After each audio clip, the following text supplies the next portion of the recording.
미국의 닐 도날드 월시는 5번 이혼하고 건강도 안 좋은 데다 직장에서 해고까지 당했다. 그는 자신의 인생을 엉망진창으로 만든 신에게 항의하는 편지를 쓰기 시작했다. 그런데 놀랍게도 월시는 신의 응답을 들었다. 매일 새벽 4시 30분경에 시작된 월시와 신의 대화는 1992년부터 약 6년 동안 계속되었다. 물질 세계가 창조된 이유는 무엇이고 삶의 목적은 무엇일까? 오늘은 신과 나눈 이야기 시리즈의 4번째 책, 신과 나누는 우정에 대해 이야기해보겠다. 많은 사람들이 신을 친구가 아닌 부모로 생각한다. 그래서 그들에게는 신과 우정을 나눈다는 발상 자체가 이해가 되지 않는다. 사랑으로 행해진 모든 일을 받아들이고 실수로 행해진 모든 일을 용서해 주는 게 우정이다. 저는 어렸을 때부터 신을 두려워하라는 가르침을 받았습니다. 신은 엄격한 아버지 같은 존재니까요. 제가 어떻게 해야 신과 우정을 나눌 수 있습니까? 신에 대한 모든 마음과 관념이 바뀌어야 한다. 너는 살아오면서 친한 친구들과 속마음을 이야기하지 않았느냐? 연인이나 친구는 신이 아니죠. 연인이나 친구는 나를 심판하거나 벌하지 않을 테니까요. 너를 더 많이 심판하고 벌했던 쪽은 내가 아니라 내 연인들과 친구들이었다. 물론 아직은 아니죠. 하지만 심판의 날이 오면 얘기가 다르겠죠. 심판의 날 같은 건 없다. 너희가 자신에게 내리는 심판을 빼고는 판결이나 처벌 같은 것도 없다. 지구인의 절반이 신을 일종의 부모로 여기고 있다. 그렇죠. 당신은 하나님 아버지라 불리죠. 나는 하늘에 계신 아버지나 어머니가 아니다. 문제는 너희가 나를 인격화시키는 것이다. 나는 사람이 아니다. 너희는 아직 나를 잘 모른다. 우리가 당신을 제대로 알려면 어떻게 해야 합니까? 먼저 너희는 내가 존재한다는 걸 믿어야 한다. 문제는 나를 어떤 식으로 믿는가다. 너희 중 일부는 감히 내 이름을 입 밖에 내서도 안 된다고 믿는다. 하지만 너희가 나를 여호와라고 부르든 알라나 신이라고 부르든 나는 변함없이 나인 존재이다. 내 이름을 잘못 알았다고 해서 내가 너희를 사랑하는 걸 그만두는 일은 없다. 너희는 실제와 전혀 다른 신에 대한 많은 허상들을 갖고 있다. 너희는 신이 너희 삶 속으로 들어오는 걸 환영할 수 있어야 한다. 너희는 너희를 벌하지 않을 신을 인정하는 대신 자신을 벌하는 짓을 그만둘 수 있어야 한다. 나를 알기 위해 너희가 해야 할 일은 자신의 영혼을 진실되게 아는 것뿐이다. 나 자신과 먼저 우정을 나누라는 말이군요. 저는 나 자신을 정말 좋아합니다. 내가 살아오면서 성격상의 문제가 있었다면 그건 내 에고였습니다. 참된 자기에는 에고를 사라지게 하지 에고를 더 키우지 않는다. 참된 자신에 대한 이해가 커질수록 에고는 작아진다. 내 에고는 내가 생각하는 자신이다. 그것은 참된 자신과 전혀 관계가 없다. 이건 예전에 에고를 가져도 상관없다고 하시던 가르침과 모순되는 것 아닙니까?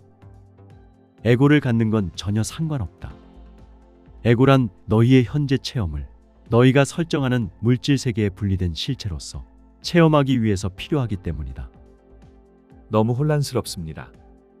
괜찮다. 혼란은 지혜로 가는 첫걸음이다. 오히려 자신이 모든 대답을 다 갖고 있다고 생각하는 게 어리석은 것이다. 너희가 체험하려는 것은 참된 자신이다. 절대계에서는 너희가 이것을 알 수는 있지만 체험할 수는 없다. 영혼의 바램은 자신을 체험으로 아는 것이다. 절대계에서 자기 자신을 체험할 수 없는 이유는 무엇일까? 그 영역에서는 어떤 측면도 자기 아닌 것이 없기 때문이다. 물질 세계가 창조된 것은 너희가 체험으로 자신의 장대함을 알 수 있도록 하기 위해서였다. 절대계는 장대함 말고는 아무것도 존재하지 않는다. 다시 말해 그것은 체험될 수 없다. 사실 너희는 전부와 하나다. 바로 이것이 너희의 장대함이다. 장대함을 체험할 유일한 방법은 전부와 하나이지 않을 수 있는 어떤 조건이 있게 하는 것뿐이다. 물질 세계가 창조된 건 환상을 만들어내기 위해서였다. 물질 세계에서는 사물들이 자신인 듯이 있지 않고 자기 아닌 것으로 있는 듯하다. 이런 환상을 만들어내는 주요한 도구가 너희의 에고다. 에고는 자신을 자신의 나머지 모두와 분리된 것으로 여길 수 있게 해주는 장치다. 너희는 개별 존재가 아니지만 전체에 대한 체험을 이해하려면 개별화되지 않을 수 없다. 이런 의미에서 보면 에고는 좋은 것이다. 하지만 너무 강한 에고는 좋지 않다. 이는 너희가 하려는 바가 분리라는 환상을 써서 참된 자신을 더 잘 이해하려는 것이기 때문이다. 그러나 에고가 너무 커져서 분리된 자신밖에 볼 수 없다면 합일된 자아를 체험할 기회는 완전히 사라진다. 너희가 생각하는 자신이 되지 말고 너희가 원하는 자신이 되어라. 그게 무슨 말씀입니까? 너희가 내리는 모든 결정들은 무엇을 할지에 대한 결정이 아니다. 그것은 자신이 누군지에 대한 결정이다.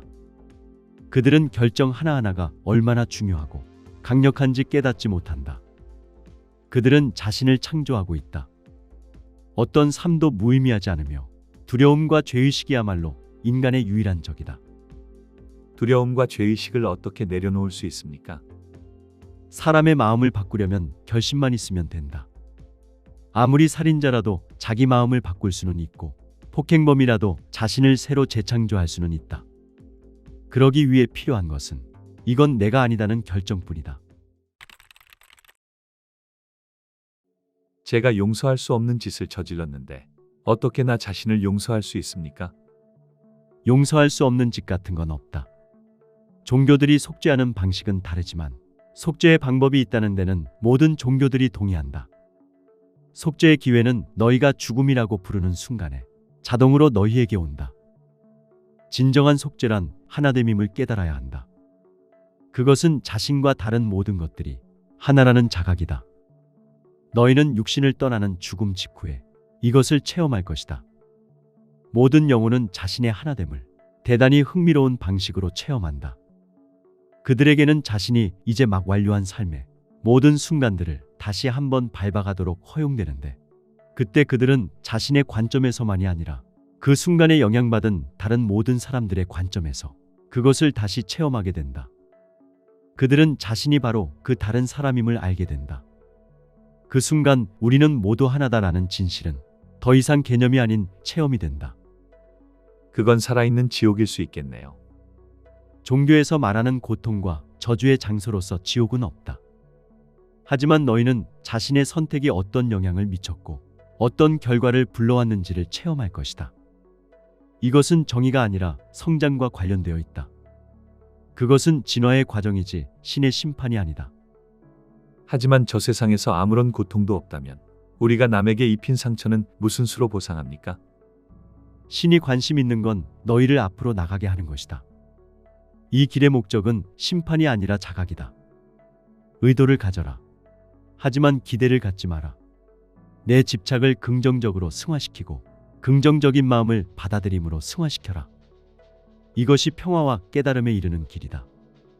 어떤 일도 우연히 일어나지 않으며 모든 것이 있는 그대로 완벽하다. 그러면 최악의 상황이 벌어져도 모든 것이 완벽하니까 감사해야 하나요? 감사는 가장 빠른 치유 형태이며 저항하는 것은 지속된다. 나는 너희에게 천사만을 보내주었고 오직 기적만을 주었다. 전쟁이 기적이란 말씀입니까? 범죄나 질병도 기적인가요?